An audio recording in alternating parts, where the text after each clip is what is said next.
हमारे देश में नारी का बड़ा इज्जत होता है, बड़ा सम्मान होता है।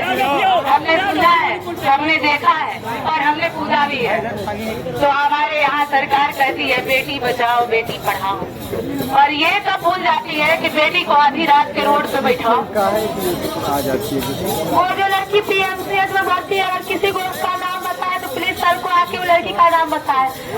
जो लड़की अभी PMCH में भर्ती है, अगर किसी को अभी उसका नाम पता है तो प्लीज शुभांशु सर को आके उस लड़की का नाम बताए।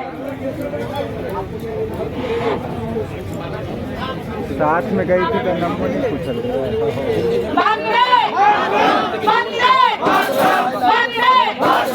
सरफरोशी की तमन्ना देखना है दूर कितना, सरफरोशी की तमन्ना देखना है दूर कितना।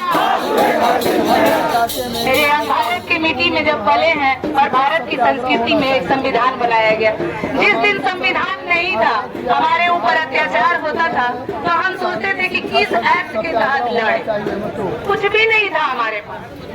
जैसे गोरे ने हमारे ऊपर अत्याचार करते थे, जो उनके पास था वो अपना एक्ट लगाते थे और हम चुपचाप मूर्खों की तरह सुना करते थे। कितना दिन सुनेंगे?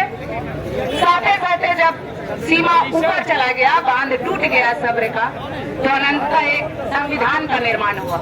संविधान निर्माताओं ने कभी ये नहीं सोचा होगा कि आने वाली भविष्य इन बच्चों के ऐसी होगी जिस पीढ़ी के लिए हम अंग्रेजों से लड़ रहे हैं, कि अपने घर में ही चोर बैठ करके हमारे बच्चों को लूटेंगे। वो कभी नहीं सोचे होंगे, कभी नहीं।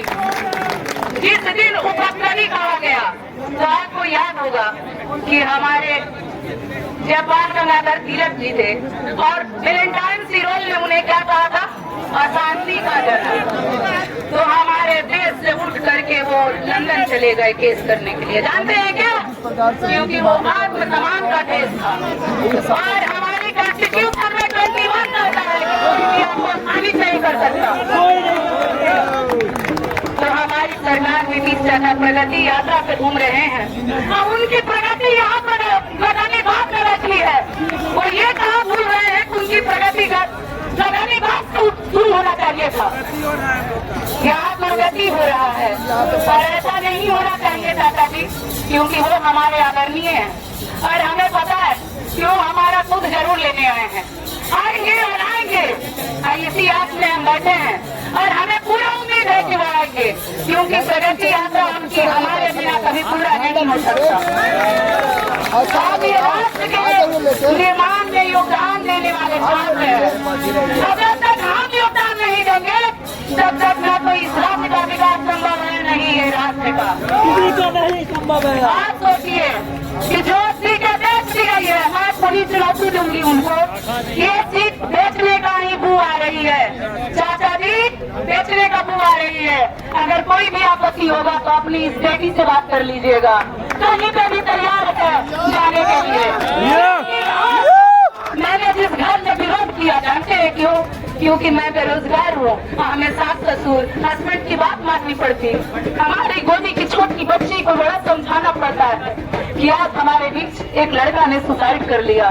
क्या आज किसी मंत्री का बेटा होता तो इस पर जरा भी नहीं सता देगा? दादा ना उनको। लेकिन हमारे बीच से आज जो सोनू चला गया शहादत देखकर, उसके ही शहादत को हम कैसे भूलेंगे?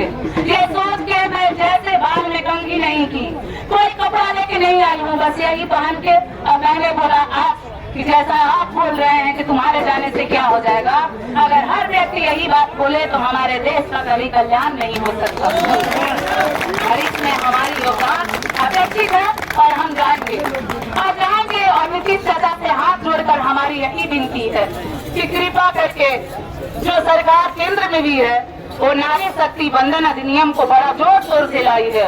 आज एक नारी का पुकार है, एक बेटी का पुकार है कि आइए और सुनिए और इस देश में आने वाली पीढ़ी को ऐसे भ्रष्ट अधिकारियों के हाथ न दीजिए कि रात में आपकी बेटी का बचाव से लेकर चला जाए और आपको खबर नहीं ना हो, क्योंकि आप उन भ्रष्टों को मत बनाइए जिन्होंने इक्वालिटी भूल गए हैं। 14 आर्टिकल 14 का सम्मान कीजिए। और मनु परमार भाई या चेयरमैन साहब या अध्यक्ष महोदय, आपको जो भी कहें, हाथ जोड़कर विनती है कि अगर आप एक औरत नहीं मर्द है तो बीच में आकर बात कीजिए।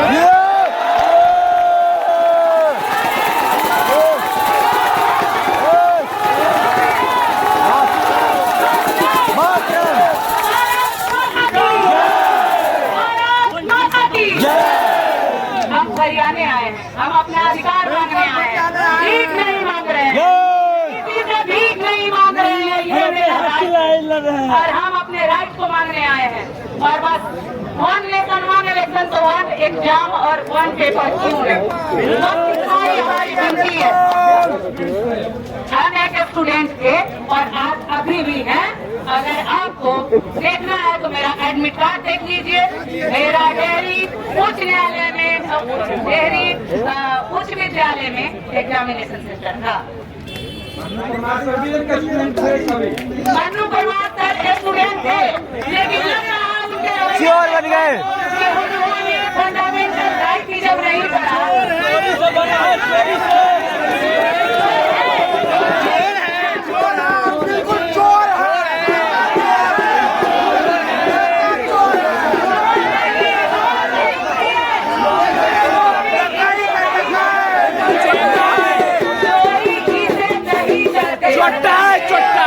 छोटा जानते हैं किसे कहते हैं, जो चुपके से चुरानी गई हो।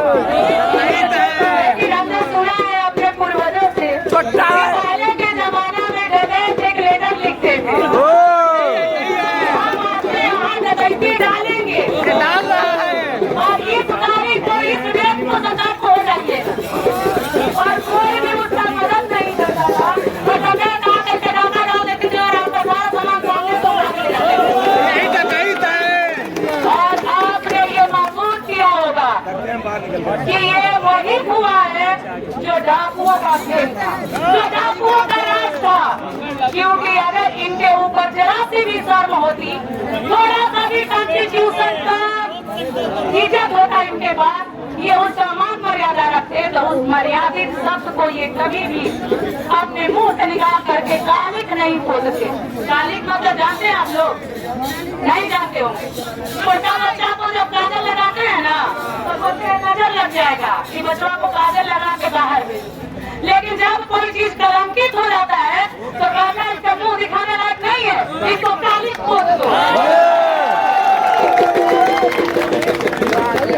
हम आप लोग से अपील करना चाहते हैं, अपनी जितनी भी हमारी बहनें हैं और जितने भी हमारे भाई हैं, ये आपकी लड़ाई नहीं है, ये आपकी आने वाली पीढ़ी की लड़ाई है।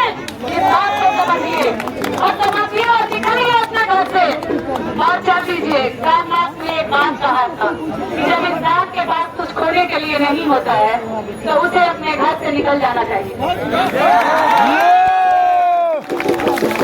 और हम आशा करेंगे पटना में जितने भी हमारे कोचिंग संचालक घर लोग हैं, जितने भी हमारे यहाँ नहीं जरूरत है विद्यार्थी की बात कर रहे हैं कि जितने कोचिंग संचालक सर लोग हैं कुछ दिनों के लिए बस बंद कर दें अपने कोचिंग को और